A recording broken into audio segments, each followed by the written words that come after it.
बिस्मिल्लाहिर्रहमानिर्रहीम। नाजरीन, बहुत पहले की बात है। किसी शहर में एक हिंदू पंडित रहता था जो अपने जिहालत की वजह से लोगों में बहुत मशहूर था। उस पंडित की खास बात यह थी कि वह इस्लाम और मुसलमानों से सख्त नफरत करता था, यानी कि इस्लाम और मुसलमानों के सख्त खिलाफ था। और अक्सर वह बेहुदा किस्म सवाल निकालता और मुसलमान लोगों को चैलेंज करता था और कहता था कि मेरी इन सवालों के जवाब दे दो, मैं इस्लाम को मान जाऊंगा और मैं मुसलमान हो जाऊंगा। इस तरह से वह अपने इस बुरी सोच को दिखाकर मुसलमानों को नीचा दिखाता, जिसको देखकर वो हिंदू पंडित बहुत खुश होता था। इस तरह से उसको अपने इल्म आलम पर बहुत ज्यादा गरूर हो गया था। इसी तरह से एक बार उस हिंदू पंडित ने 3 सवाल बनाए और मुसलमानों को चैलेंज कर दिया कि अगर कोई मेरे इन 3 सवालों के जवाब दे देता है तो मैं इस्लाम का कायल हो जाऊंगा और मैं इस्लाम को कबूल कर लूंगा। वह सवाल कुछ इस तरह के थे जिनका जवाब बड़े बड़े आलिमों के पास भी मौजूद नहीं था। और इस तरह से उस हिंदू पंडित का एक बार फिर से जोर पकड़ गया। उस हिंदू पंडित के वह 3 सवाल कुछ इस तरह से थे कि उसका पहला सवाल तो यह था कि जब आज तक किसी ने अल्लाह को देखा नहीं है तो फिर तुम लोग पहले कलमे में तुम लोग अल्लाह के एक होने की गवाही कैसे देते हो, और तुम ऐसा क्यों कहते हो कि अल्लाह के सिवा कोई माबूद नहीं है।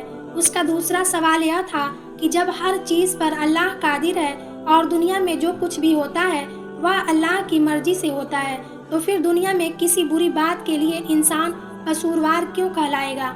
और उस हिंदू पंडित का तीसरा सवाल यह था कि तुम कहते हो कि शैतान आग से बना है, वहीं दूसरी तरफ अल्लाह कहता है कि कल कयामत के दिन शैतान को जहन्नुम की आग में डाला जाएगा।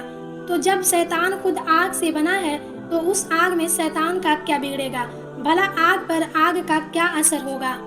यह 3 सवाल उस हिंदू पंडित ने मुसलमानों के सामने पेश की, लेकिन कोई भी उसके इन सवालों के जवाब ना दे सका। इस तरह से करते करते कुछ दिन गुजर गए। एक दिन वह हिंदू पंडित किसी काम से अपने घर से बाहर निकला। अभी वह कुछ दूर गया ही था कि उसका गुजारा एक दरवेश के पास से हुआ, जो कि जमीन पर बैठा हुआ मिट्टी के बड़े बड़े गोले बना रहा था। जैसे वह हिंदू पंडित उसके पास से गुजर रहा था, उस दरवेश ने उसको आवाज दी और अपने पास उस पंडित को आने को कहा। वह पंडित दरवेश के पास में चला गया। दरवेश ने कहा कि सुना है तुम्हारे कुछ सवालात हैं जिनका आज तक कोई भी जवाब नहीं दे पाया है। जरा मुझे भी तुम्हारे वह सवालात बताओ, शायद मैं उनका कुछ जवाब दे दूं। तो यह सुनकर वह हिंदू पंडित बड़े तकब्बुर के साथ मुस्कुराया और कहने लगा, इधर मेरी इन सवालों के बड़े बड़े आलिम भी जवाब नहीं दे पाए तो तुम दरवेश के पास क्या इल्म होगा। यह सुनकर उस बुजुर्ग दरवेश भी मुस्कुरा दिया और कहने लगा कि तुम अपने सवालात तो बयान करो। अब एक एक करके उस हिंदू पंडित ने अपने सवालों को बोलना शुरू कर दिया। वह हिंदू पंडित कहने लगा कि यह मेरा पहला सवाल यह है कि जब आज तक किसी ने अल्लाह को देखा नहीं है तो फिर तुम लोग पहले कलमे में अल्लाह के एक होने की गवाही कैसे देते हो। फिर तुम कहते हो कि अल्लाह के सिवा कोई माबूद नहीं है।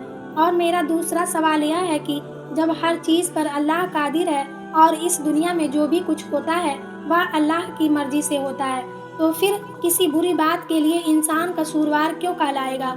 और मेरा तीसरा और आखिरी सवाल यह है कि तुम लोग कहते हो कि अल्लाह ने शैतान को आग से बनाया है, वहीं दूसरी ओर अल्लाह कहता है कि क़यामत के दिन शैतान को जहन्नुम की आग में डाला जाएगा। जब शैतान खुद आग से बना है तो फिर उसका उस आग में क्या बिगड़ेगा, भला आग पर आग का क्या असर होगा। और फिर उस हिंदू पंडित ने कहा कि मोहतरम, मेरे यह 3 सवाल हैं जिनका जवाब किसी के भी पास मौजूद नहीं है। यह सुनकर वह बुजुर्ग दरवेश काफी देर तक उस हिंदू पंडित को देखते रहा और कुछ सोचते रहा। यह देखकर वह हिंदू पंडित मन ही मन में सोच रहा था, इसका अंदाजा उसकी मुस्कुराहट से लग रहा था। फिर एकदम उस बुजुर्ग दरवेश ने अपने हाथ में मौजूद मिट्टी का एक बड़ा सा गोला उस हिंदू पंडित के सिर में दे मारा। उस गोले के लगते ही उसके सर से खून निकलने लगा। पंडित उठ खड़ा हुआ और कहने लगा, तुमने यह जुल्म मुझ पर क्यों किया है, तुमने मुझको क्यों मारा है। मैं इस ज्यादती की शिकायत का किसी जानकार से करूंगा और आपको अदालत में पेश होना पड़ेगा। इतना कहकर वह हिंदू पंडित सीधा काजी साहब के पास पहुंच गया और अपना मुद्दा बयान कर डाला। उस पंडित के सर से अभी भी खून बह रहा था और तकलीफ से उसका बुरा हाल हो रहा था और उसके बाद बुजुर्ग दरवेश को भी काजी के सामने पेश किया गया। उसके बाद काजी साहब ने पूछा, हजरत आपने किस वजह से इस आदमी को मारा है? तो यह सुनकर उस बूढ़े दरवेश ने कहा, मैंने तो इस पंडित की उन 3 सवालों के जवाब दिए हैं जो उसने मुझसे पूछे थे। अब यह बिना वजह ही मुझ पर इल्जाम लगा रहा है। यह सुनकर अदालत में मौजूद दर्शक बहुत हैरान हुए, क्योंकि उस हिंदू पंडित के उन तीनों सवालों के बारे में हर कोई जानता था। इसलिए वह लोग हैरान थे कि मारने से उन सवालों का जवाब कैसे हो गया। इतने में काजी साहब कहने लगे, कहाँ है इसके सवालों के जवाब? हमें तो कहीं पर कोई जवाब नजर नहीं आ रही है।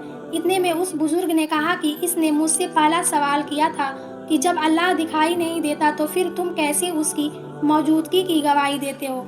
इसके इस सवाल का जवाब मुझ पर लगाई गई इसी इल्जाम में है। यह कह रहा है कि मेरे सर में चोट लगने से मुझे दर्द हो रहा है, लेकिन क्या इसके पास में इस बात का कोई जवाब मौजूद है?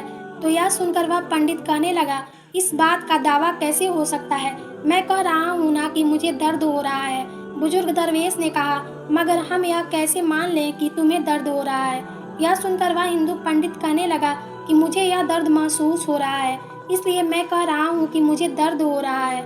यह सुनकर उस बूढ़े दरवेश ने फरमाया कि इसी तरह से जैसे तुम्हारा दर्द दिखाई नहीं दे रहा है, अगर तुमको महसूस हो रहा है, वैसे ही हमें खुदा दिखाई नहीं देता है, लेकिन अल्लाह को हम हर वक्त अपने साथ महसूस करते हैं, क्योंकि इस दुनिया में अल्लाह की कुदरत के नज़ारे हर जगह पर जगमगा रहे हैं और हर जगह पर अल्लाह मौजूद है। यह सुनकर वह हिंदू पंडित कहने लगा, चलो मान लिया कि मेरे इस पहले सवाल का जवाब मुझको मिल गया, अब मुझे मेरे दूसरे सवाल का जवाब दीजिए। यह सुनकर वह बुजुर्ग बोले, तुम कहते हो कि जो भी होता है वह अल्लाह करता है, तो फिर किसी बुरे काम का कसूरवार कोई इंसान कैसे कहलाएगा? अब तुम्हारे इस सवाल का जवाब भी इसी इल्जाम में मौजूद है जो तुमने मुझ पर लगाया है। जब सब अल्लाह ने किया है तो फिर इसमें मेरा क्या कसूर है? तुमने मुझ पर इल्जाम क्यों लगाया है? उसके दूसरे सवाल का जवाब भी उसके सामने था।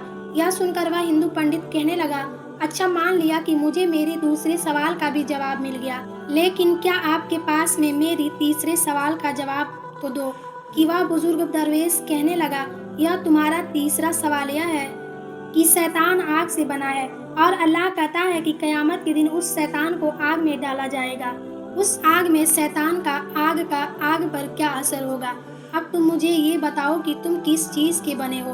वह हिंदू पंडित कहने लगा, मैं मिट्टी से बना हूँ। तो यह सुनकर उस बूढ़े दरवेश पूछने लगा कि वह गोला तो मैंने तुम्हारे सिर पर मारा था, वह किस चीज से बना था? तो पंडित कहने लगा कि वह भी मिट्टी का बना हुआ था। इस पर बुजुर्ग ने कहा, बिल्कुल ठीक जैसे तू मिट्टी से बने हुए हो, और वह गोला भी मिट्टी से बना था जिससे तुम्हारा सर फट गया है। अगर तुम यह कहते हो कि शैतान आग से बना है और कयामत के दिन तक उसको जहन्नुम की आग में डाला जाएगा, तो उस आग का शैतान पर क्या असर होगा? तो इस तरह से तुम्हें भी मिट्टी के गोले से कुछ नहीं होना चाहिए था, लेकिन तुम्हारा तो सर जख्मी हो गया।